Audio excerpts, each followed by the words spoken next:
আজকে আমি বানাবো শীতকালের সবচেয়ে জনপ্রিয় একটা ভাপা পিঠা। এই জন্য আমি এখানে নিয়ে নিচ্ছি 1 বাটি চালের গুঁড়া।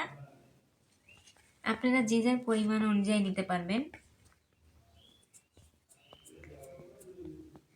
এখানে দিয়ে নিচ্ছি সামান্য পরিমাণ লবণ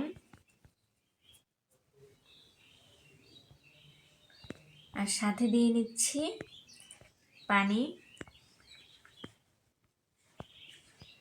আমার যেহেতু ভিজা চালের গুঁড়া, আমি মাত্র চালের গুঁড়াটা করে নিয়ে আসছি, এই জন্য পানির পরিমাণটা কম লাগতেছে। আর যাদের শুকনো চালের গুঁড়া থাকবে তাদের পানির পরিমাণটা একটু বেশি লাগবে, পানিটা একটু বুঝে শুনে দিবেন।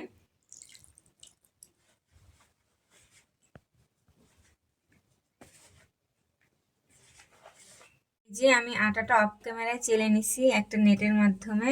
এখন আমি ভাপা পিঠা বানিয়ে নিচ্ছি। এর জন্য আমি ছোট ছোট কিছু বাটি নিয়ে নিছি। প্রথমে কয়টা গুঁড়া দিয়ে নিতে হবে, তারপর দিয়ে নিতে হবে খেজুরের গুড়। খেজুরের গুড় আখের গুড় দুইটাই ব্যবহার করা যাবে। গুড়ের পরিমাণটা আপনারা কম বেশি করে দিবেন।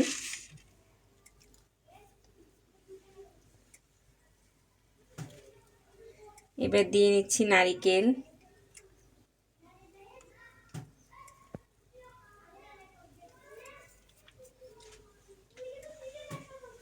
এখন উপরে দিয়ে নিচ্ছি চালের গুঁড়া।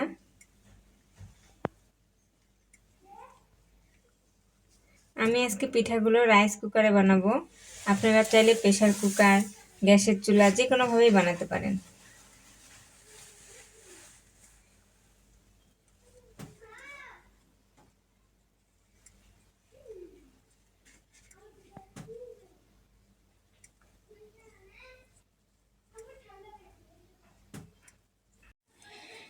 এখন আমি এই পিঠাগুলোর উপরে একটা নেট দিয়ে ঢেকে দিচ্ছি। এরকম একটা নেট নিতে হবে।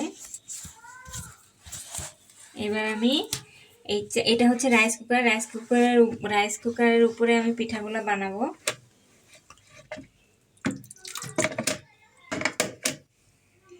পিঠাটা আমি দিয়ে নিচ্ছি। এবার আস্তে করে একটা টোকা দিতে হবে।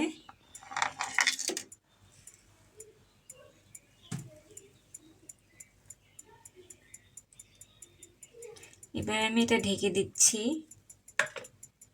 ঢেকে দিয়ে 2-5 মিনিটের জন্য রাখবো। আমি একই সঙ্গে কয়েকটা পিঠা বানিয়ে নিয়ে ভাপে দিচ্ছি। আমার রাইস কুকারটা যেহেতু বড়, এই রাইস কুকারে একসঙ্গে 3-4টা পিঠা বানানো যায়।